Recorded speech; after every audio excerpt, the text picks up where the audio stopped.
have that feeling? Yeah, it does feel like we haven't played a game in a little while, so we're all eager to get back tomorrow, especially with a tough finish to last game.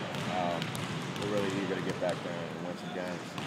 Is that the sort of game where, I guess, I mean, that's the last one you probably want to have some time after, but now you guys have kind of had to sit on that a little bit? I actually think it's the opposite. I think after a tough loss like that, you want to get right back to it. I think most of the guys, well, all of us, we wouldn't want to play the next day and really be able to get back to a winning.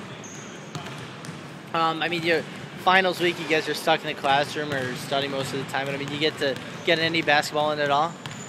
Yeah, I mean, guys were in here working hard, getting their lifts in, making sure to maintain strength, getting shots up, and running when we can, just to stay in shape and be ready to go once finals are over. I know, Northwestern always has it where you got the week off and everything. I mean, is that a pain to, being away from, I mean, the coaches aren't here, you don't have the team organized practices and obviously no games. I mean, is that kind of an inconvenience for you guys?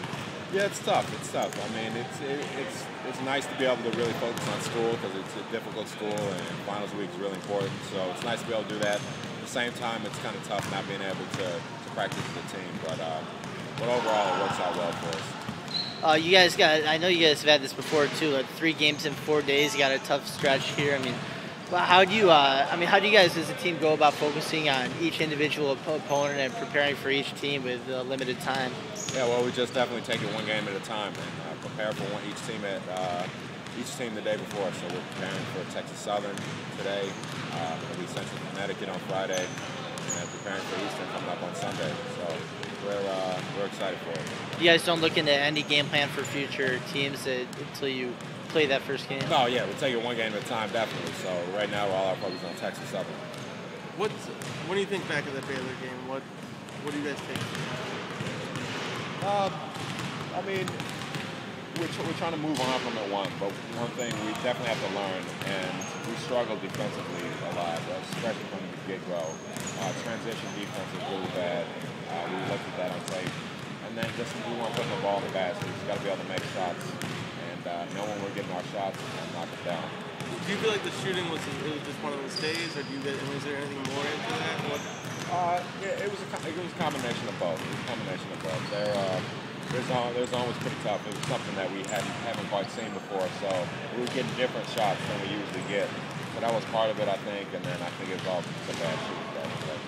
You guys, I mean, and when you look at the big picture, obviously it's the sort of game that you guys had an opportunity to be ranked. And do you guys assess it that way at all? That you guys really had the chance to do something with that? Yeah, I think a lot of us see it as an opportunity missed.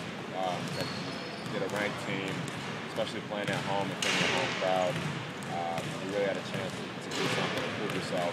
But we weren't quite able to do that. But we're moving on. We still feel confident that we can prove that we're a great team. Do you lose faith in them? I mean, it sounds like you guys are still confident you guys can still be that team that you guys. No faith lost at all. We're still confident in our abilities. We know we're a great team. We just know we played poorly, and we're just going to be able to improve on it next time. You're looking around the country, and you and John are, I think, in the top 100 in scoring. And is that how this team needs to be? I mean, when you guys thought this team's going to be good, a lot of it's going to be on the two of yours? No, we don't really look at it like that. I think it's really a team effort for us. Our offense is geared around everybody. It's got to be all 5 guys working together. So that's something that's important to us. And it's whoever's open, whoever's knocking down shots, the first second of the night, who's going to score the points. So it's really a team effort. There's been a lot of talk before this season about you kind of emerging, and it seems like you've stepped into that role. Are you pretty happy with, I guess, your progression in your career? Yeah, I mean, I think it's important for me to step up as an upperclassman. I need to really play a bigger role in the team. And whatever my teammates and my coaches want me to do, I need to really play that role. Going forward after that Baylor loss, I mean, how much can you guys learn as a team as far as handling those kind of teams? As you mentioned, that zone defense. I mean, how much can you learn from that kind of game and that game film? I think the main thing was defensively, especially at the beginning of the game, just right from the start, they were beating us down the court. We weren't getting back in time. They were getting wide open shots. So that's one thing we really focused on in practice yesterday was transition defense. So that's something that we have to improve upon going forward.